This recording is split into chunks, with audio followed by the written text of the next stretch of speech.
क्या आपने कभी सोचा है कुछ स्टॉक्स सिर्फ 5 सालों में 2 गुना, 4 गुना और 5 गुना कैसे बन जाते हैं, और वहीं दूसरी तरफ कुछ स्टॉक्स सालों तक पोर्टफोलियो में पड़े रहते हैं बिना ग्रोथ के। क्या ये सिर्फ लक होता है या फिर ये एक सिंपल पैटर्न है जो आम इन्वेस्टर भी समझ सकता है? मल्टी बैगर स्टॉक्स किस्मत से नहीं मिलते, वो मिलते हैं बिजनेस को समझने से, लॉन्ग टर्म विजन से और पेशेंस से। राकेश झुनझुनवाला ने जब टाइटन कंपनी में अर्ली स्टेज पर इन्वेस्ट किया था तो लोगों को वो बस एक वॉचेस और ज्वेलरी कंपनी लग रही थी। वॉरेन बफेट ने द कोको कोला को ट्रेड नहीं किया, उन्होंने बिजनेस को समझा और लंबे समय तक होल्ड किया। लेकिन बिगिनर्स का सबसे बड़ा कंफ्यूजन होता है मल्टी बैगर स्टॉक कैसे पहचाने, कौन सी स्मॉल कंपनी फ्यूचर की लीडर बन सकती है और कैसे बच के रहें उन हाइप स्टॉक से जो सिर्फ न्यूज में चल रहे होते हैं। अगर आप सच में लॉन्ग टर्म वेल्थ क्रिएट करना चाहते हैं तो आज का ये वीडियो स्पेशली आपके लिए है। आज की इस वीडियो में हम जानेंगे मल्टी बैगर स्टॉक का असली मतलब होता क्या है, कैसे आप स्मॉल कंपनीज में फ्यूचर की लीडर्स को आइडेंटिफाई कर सकते हो, और वो 5 इंपॉर्टेंट गोल्डन रूल्स जिसे कि हर एक बिगिनर्स और इन्वेस्टर्स को पता ही होना चाहिए और जिसे मैं पर्सनली फॉलो करता हूं जब भी किसी स्टॉक में लॉन्ग टर्म इन्वेस्टमेंट करता हूं। तो चलिए बिना किसी वेट के इस वीडियो को शुरू करते हैं। Okay, let's go. सबसे पहला सवाल, मल्टी बैगर स्टॉक होता क्या है? जो स्टॉक आपके पैसे को मल्टीपल टाइम्स ग्रो करे, मतलब जो स्टॉक आपके पैसे को 2 गुना, 5 गुना, 10 गुना या उससे ज्यादा करे उसे ही मल्टी बैगर कहते हैं। सिंपल, लेकिन असली मैजिक यहाँ होता है। आज जो कंपनीज हमें बड़ी दिखती हैं वो शुरू से इतनी बड़ी नहीं थी। जैसे टाइटन, डीमार्ट, एशियन पेंट्स, आज ये मार्केट लीडर्स हैं, लेकिन जब ये शुरू हुई थी तब ये भी एक टाइम पे स्मॉल थी। इन पे ज़्यादा लोग ध्यान नहीं देते थे। ग्रोथ पोटेंशियल बहुत हाई था और सबसे इंपॉर्टेंट इनके बिजनेस स्ट्रॉन्ग थे। तो याद रखिए, मल्टी बैगर स्टॉक वो नहीं होता जो सबको दिखता है। मल्टी बैगर स्टॉक वो दिखता है जिसमें फ्यूचर में बड़े बनने की कैपेसिटी होती है और आप उससे पहले पहचान लेते हो। Rule number 1, small in size. सबसे पहला और सबसे इंपॉर्टेंट रूल, मल्टी बैगर अक्सर शुरू होती है छोटी कंपनियों से। क्यों? सिंपल सा लॉजिक समझिए। अगर कोई कंपनी ऑलरेडी बहुत बड़ी हो चुकी है तो उसकी और ज़्यादा बड़ी बनने की चांसेस काफ़ी ज़्यादा कम हो जाती है। अगर कोई कंपनी 5 लाख करोड़ की है तो उसको 10 गुना होने के लिए 50 लाख करोड़ का बनना पड़ेगा। सोचिए कितना डिफिकल्ट है। ग्रोथ पॉसिबल है लेकिन एक्सप्लोजिव ग्रोथ बहुत रेयर। लेकिन वहीं पर अगर कोई कंपनी सिर्फ 3000 या 4000 करोड़ की है और उसका बिजनेस स्केलेबल है, इंडस्ट्री ग्रोइंग है, मैनेजमेंट हॉनेस्ट और विजनरी है, तो उसके लिए 5 गुना या 10 गुना ग्रो करना रिलेटिवली इजी हो जाता है। इसीलिए कहते हैं बड़ा पैसा तब बनता है जब कंपनी छोटी होती है, ना कि तब जब वो ऑलरेडी न्यूज़ में छा चुकी होती है। और याद रखिए, हर बड़ी कंपनी कभी ना कभी स्मॉल कैप थी। उन्होंने भी एक दिन स्मॉल साइज से शुरुआत की थी। फर्क सिर्फ इतना था, कुछ लोगों ने उन्हें पहले ही पहचान लिया और बाद में वेल्थ क्रिएट कर पाए। तो रूल नंबर 1 क्लियर है, ऐसी छोटी कंपनी ढूंढिए जिनके अंदर फ्यूचर के लीडर बनने की कैपेसिटी हो, क्योंकि साइज आज छोटा हो सकता है लेकिन विजन बड़ा होना चाहिए। Rule number 2, high growth industry. अब मान लीजिए आपको एक अच्छी कंपनी मिल गई जिसकी मैनेजमेंट स्ट्रांग है, बैलेंस शीट ठीक है, लेकिन एक प्रॉब्लम है। कंपनी जिस इंडस्ट्री में काम कर रही है वो इंडस्ट्री ही स्लो है। तो क्या होगा? कंपनी चाहे जितनी मेहनत कर ले, ग्रोथ लिमिटेड ही रहेगी, क्योंकि बिजनेस अकेला ग्रो नहीं करता, इंडस्ट्री का रुख भी बहुत इंपॉर्टेंट होता है। एक सिंपल एग्जांपल से समझिए। अगर आप एक बोट में बैठकर पानी के फ्लो के अपोजिट डायरेक्शन में जा रहे हैं तो चाहे कितनी भी ताकत लगा लो आपकी स्पीड स्लो ही रहेगी। लेकिन अगर आप पानी के फ्लो के सेम डायरेक्शन में जा रहे हैं तो स्पीड अपने आप बढ़ जाती है। स्टॉक मार्केट में इसे कहते हैं इंडस्ट्री टेलविंड।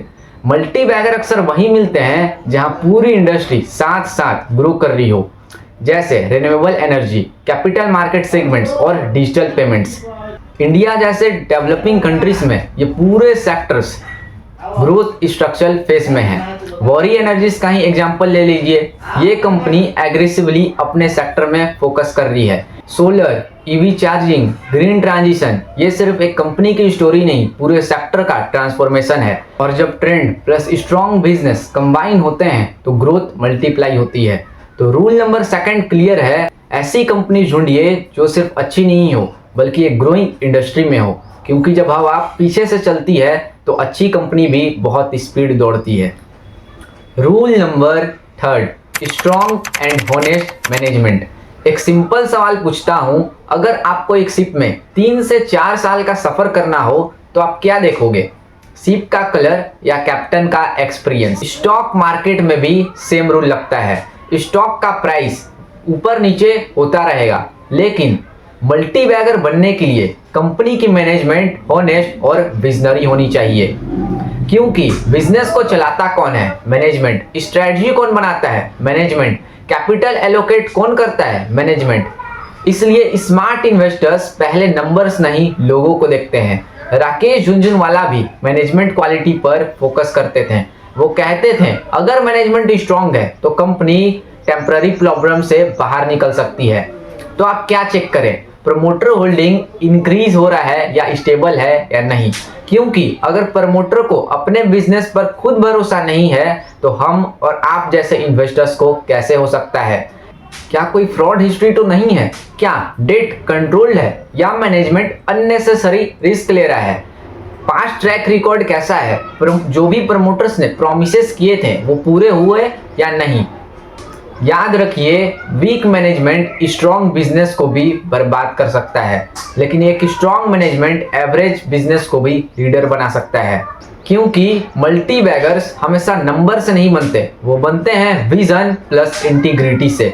तो रूल नंबर 3 क्लियर है, कंपनी में इन्वेस्ट करने से पहले ये देखिए उसकी टॉप मैनेजमेंट कैसी है, क्योंकि लॉन्ग टर्म वेल्थ ट्रस्ट के ऊपर बनती है। Rule number 4, earnings growth not story. Stock market में 2 चीजें चलती हैं, पहली है अर्निंग्स और दूसरी है स्टोरी। शॉर्ट टर्म में मार्केट स्टोरी के ऊपर चल सकता है, जैसे कि ये स्टॉक नेक्स्ट गोल्ड है, ये सेक्टर नेक्स्ट मल्टी बैगर है, ये कंपनी फ्यूचर में धमाका करेगी, गवर्नमेंट का सपोर्ट मिलने वाला है। लेकिन सच क्या है? मल्टी बैगर स्टॉक्स स्टोरी से नहीं अर्निंग से बनते हैं, क्योंकि स्टॉक के प्राइस को पुश कौन करता है? Profit growth. अगर कंपनी का रेवेन्यू हर साल कंसिस्टेंटली ग्रो कर रहा है, प्रॉफिट मार्जिन इंप्रूव हो रहे हैं, आरओई यानी कि रिटर्न ऑन इक्विटी अच्छा है, यानी कंपनी अपने शेयर होल्डर के पैसे से इफिशिएंटली अर्न कर पा रही है, तब कंपाउंडिंग पॉसिबल होती है। एक सिंपल एग्जांपल से समझिए, अगर किसी कंपनी का प्रॉफिट हर साल 25 से 30% से ग्रो कर रहा है तो लॉन्ग रन में स्टॉक का प्राइस भी वही फॉलो करेगा। लेकिन अगर सिर्फ स्टोरी की बात हो रही है कि इस कंपनी की फ्यूचर ये है लेकिन अर्निंग्स कुछ भी नहीं है, तो फिर वहां पे दिक्कत हो सकती है। इसलिए रूल नंबर 4 क्लियर है, प्रॉफिट देखिए और स्टोरीज को भूल जाइए, क्योंकि लास्ट में बैलेंस शीट ही सच बोलती है।